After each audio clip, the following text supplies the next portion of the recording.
ada seorang guru hafal Quran datang menemui saya, minta maaf. Karena sampai 2016 dia mengatakan saya kafir.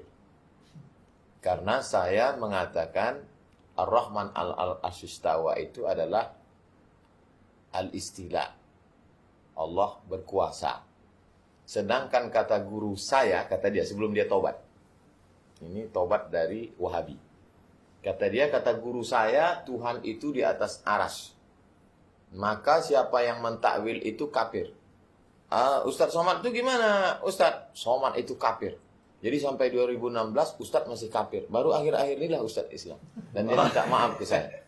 Saya pikir begitu berbahaya. Tadi Kiai menjelaskan itu begitu simpelnya, sederhana. Tapi bagi masyarakat, berapa banyak Ustadz dan Kiai dikafirkan hanya karena mentakwil. Mereka harga mati bahwa Tuhan di atas aras. Siapa yang tidak menyebut itu, kafir. Man lam yukafir, fahuwa kafir. Bagaimana bahayanya ini kepada umat? Ya jelas bahaya. Karena mengkafirkan orang lain, mengkafirkan orang muslim itu akan kembali kepada dirinya sendiri. Walaupun kita tidak mengkafirkan mereka yang mengkafirkan kita. Saya tadi berharap Kiai mengkafirkan, jadi saya dapat legitimasi. Iya. Masalah ini di kalangan Asy'ariyah terjadi khilaf. Sebagian ulama mutaqaddimin seperti Syekh Abi Ishaq Asy-Syirazi, pengarang kitab Al-Muhadzab. Kata beliau, ahli bid'ah yang mengkafirkan kita berarti kafir. Kata beliau. Wahabi kalau mengkafirkan kita berarti kafir. Karena di dalam hadis, man qala li akhihil muslim ya kafir, faqad ba'a biha ahad. Cuma kata Imam Nawawi dalam Raudhah, juga dalam Raudhatul Talibin, pendapat yang muktamad tidak kafir. Mengapa? Karena mereka ini ada syubhat. Mengkafirkan ini karena ada syubhat di dalam pikirannya. Apa kira-kira yang memotivasi mereka untuk tajsim? Yang memotivasi mereka ya kurang belajar. Enggak mau belajar. Tapi doktor. Ya dia doktor bidang apa Ustaz? Akidah di Madinah Al-Munawwarah. Nah terus akidahnya akidah apa dokternya? Masya Allah. Jazakumullah. Jamaah yang dimuliakan Allah dimanapun berada, sangat menarik. Tapi di awal Kiai Idrus Romli mengatakan Ustaz Somad hanya punya waktu 30 menit. Dan saya dari tadi melihat jam, bicara dengan beliau 30 menit seperti 3 menit. Begitu cepat. Saya yakin jamaah pasti tidak mau berhenti. Kiai, apa yang mesti dilakukan seorang ustadz ulama untuk meluruskan akidah umat? Saya kira memang pada zaman sekarang ini para asatid, para ulama, para kiai, para habaib itu memang harus gigih menjelaskan akidah Ahlus Sunnah wal Jamaah.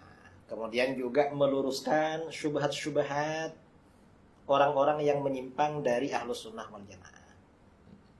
Termasuk tadi yang berkeyakinan Tuhan bersemayam di arasy, lalu pukul 3 pagi turun ke langit pertama.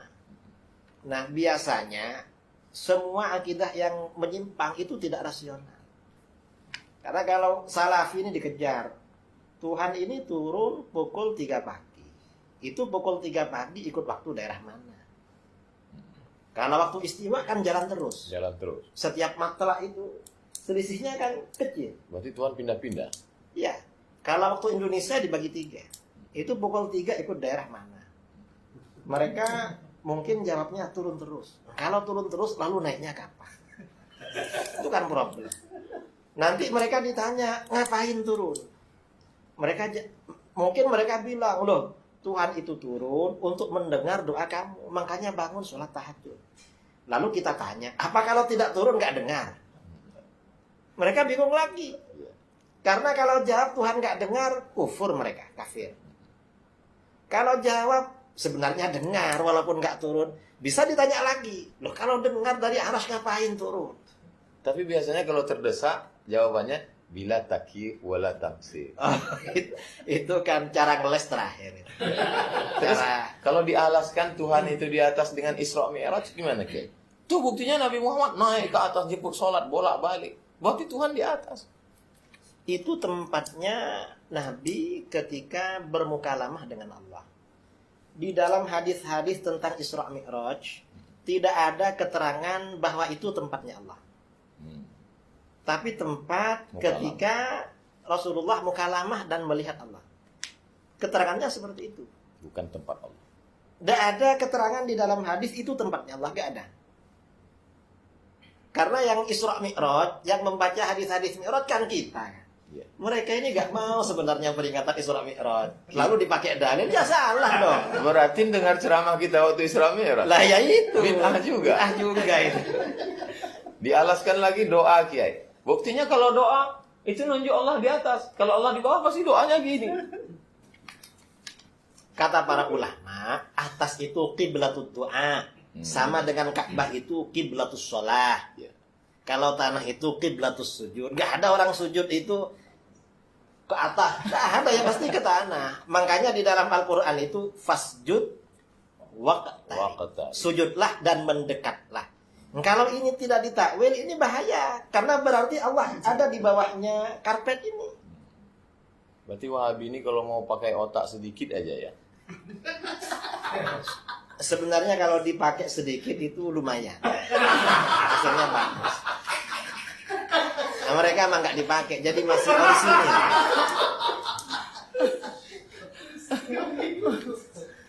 Jadi Kiai, bagaimana umat ini yang sedang perlu persatuan dalam bidang ekonomi, kita diserang babak belur dalam bidang politik, bagaimana komunis bangkit, tapi di dalam kita sedang dihancurkan barisan.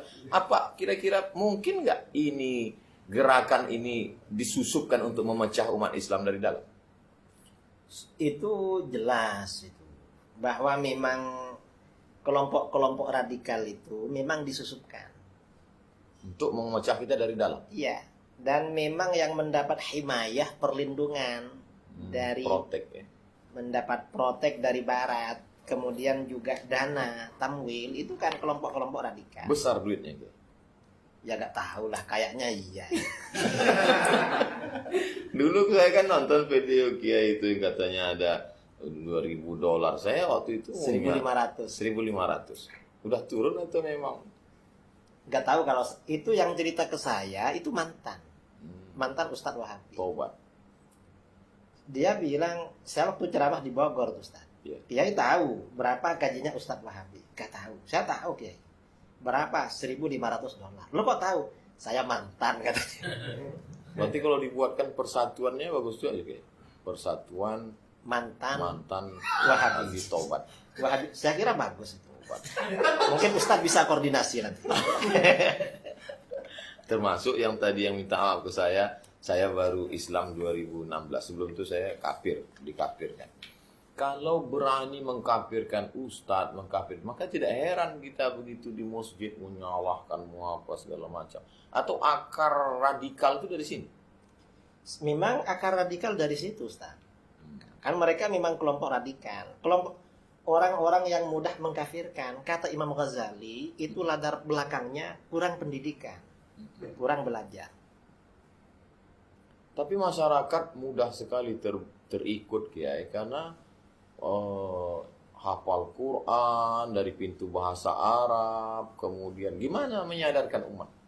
Kalau masalah hafal Al-Quran, yang hafal Al-Quran itu bukan cuma orang Islam, hatta orang orientalis yang hafal tuh banyak.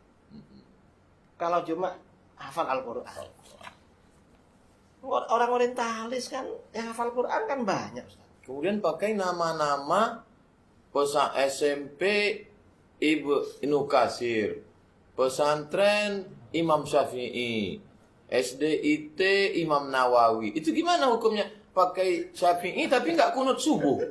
Ya, itu namanya tipu-tipu. Menipu namanya. Saya pernah ketemu Ustaz ya, di daerah kami. Bikin lembaga Imam Syafi'i. Tapi yang diajarkan Wahabi. Saya tanya sama dia, kenapa pakai nama Imam Syafi'i? Kita ini kagum Kiai sama beliau. Tetapi Imam Syafi'i ini jadi merah. Sudah jadi nama mazhab. Kamu menipu. Kamu ini sama dengan jualan sate. Ada orang jualan sate babi, tapi ditulis sate kambing. Begitu ditanya, loh ini kok ditulis sate kambing? Kan yang dijual babi. Kita ini kagum sama kambing. Mereka ini kayak begitulah. Saya kira seperti itu. Kenapa tidak Taimi? Kenapa Wahabi? Ya, karena Wahabi ini lebih radikal daripada Taimi. Taimi. Iya. Dan Taimi ini kan setelah meninggal memang pemikirannya kan mati. Dihidupkan lagi. Dihidupkan lagi oleh pendiri Wahabi ini. Dan nama ini juga dipakai oleh mereka. Wahabi. Ulama-ulama Wahabi di dalam kitab-kitabnya menyebut bahwa Wahabi ini merupakan anugerah dari Allah. Untuk membersihkan. Anugerah dan hadiah yang luhur. Cuma sekarang pengikutnya malu dengan nama Wahabi. Akhirnya pakai salah. Pakai Salafi. Padahal gurunya bangga dengan nama Wahabi. Muridnya malah Jadi muridnya ini apa? Ukuk ya. Apa ukuk itu? durhaka. Durhaka pada gurunya. Gak mau sama nama kebanggaan gurunya.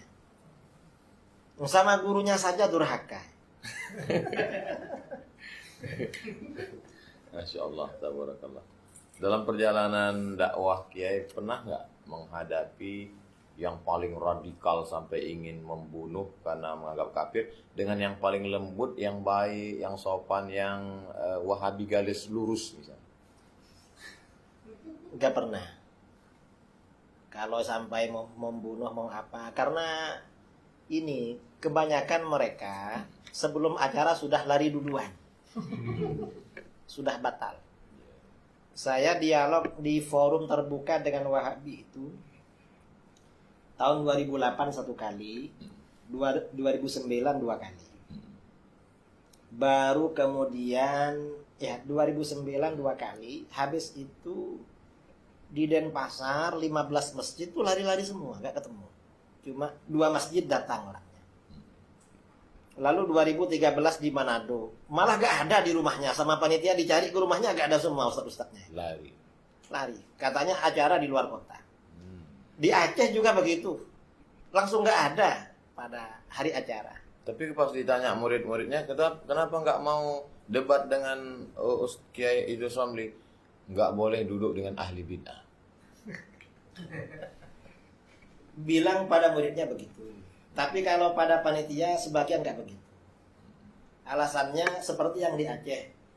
Yang di Aceh sama di Bogor. Kita ini mau debat sama orang Ahlus Sunnah asalkan bukan Ki Idrus. Oh. Yang lain saja kata. Alasannya Ki Idrus tuh suka ngeyel. Ngeyel. Iya. Kalau sama yang baik, yang lurus ada. Kalau yang lurus itu Wahabi tuh gak ada yang lurus. Memang apa ya? Di bengkok-bengkok lah. Memang itu memang jalan terjal, jalan bengkok memang. Jadi kalau bisa duduk satu majelis dengan Kiai Idrus itu berarti apa? Taqiyah. Ya agak membicarakan masalah itu. Membicarakan yang lain-lain. Sampai kapan kita selesai dengan Wahabi? Mungkin sebentar lagi selesai. Sebabnya? Kan sudah gaduh di Saudi. Oh, ya dana. Ya dana sudah. Ya mudah-mudahan lah segera bertaubat. Ya Allah. Mudah-mudahan taubatnya diterima Allah. Amin. Terima kasih yang tak terhingga kepada Kiai Haji Idrus Ramli, singa Ahlus Sunnah wal Jamaah. Mudah-mudahan kita banyak mendapatkan pencerahan insyaallah. Amin. Ya Rabbal Alamin. Siap-siap menerima bully dari haters. Jazakumullah khairan. Mudah-mudahan Allah berikan keberkahan. Terima kasih ya. Jazakumullah khairan. Sama-sama. Jamaah jangan pernah berhenti untuk belajar. Saksikan terus. Baca buku Kiai Idrus Ramli. Saya sampai hari ini tetap banyak istifadah dari buku beliau, dari ceramah beliau. Jazakumullah khairan. Ahsanallahu ilaikum. Kasarallahu amsalakum. Aku qauli hadza astaghfirullah li wa lakum. Kita mohon doa keberkahan dari Kiai Idrus Ramli.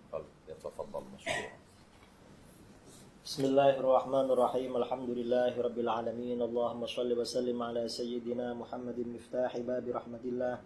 Adada ma fi ilmillah. Shalatan wa salaman daimaini bidawami mulkillah. Wa ala alihi wa sahbihi ajma'in. Allahumma qasim lana min khashyatika ma yahulu bainana wa baina ma'siyatik. Amin. Wa min ta'atika ma tuballighuna bihi jannatak. Amin. Wa min al-yaqini ma tuhawwinu bihi alaina masa'ib ad-dunya. Amin. اللهم متعنا بأسماعنا وبصارنا وقوتنا ما أحييتنا Amin. واجعله الوارث منا واجعل ثأرنا على من ظلمنا وانصرنا على من عادانا ولا تجعل مصيبتنا في ديننا ولا تجعل الدنيا أكبر همنا ولا مبلغ علمنا ولا تسلط علينا من لا يرحمنا اللهم اغفر لنا ولوالدينا ومشايخنا ومعلمينا وأصحابنا وأصدقائنا وأحبابنا ولمن له حق علينا ولجميع المسلمين والمسلمات والمؤمنين والمؤمنات الأحياء منهم والأموات وصلى الله على سيدنا محمد النبي الأمي وعلى آله وصحبه بارك وسلم تسليما كثيرا سبحان ربك رب العزة عما يصفون وسلام على المرسلين والحمد لله رب العالمين تقبل الله منكم Minna wa minkum taqabbal ya karim.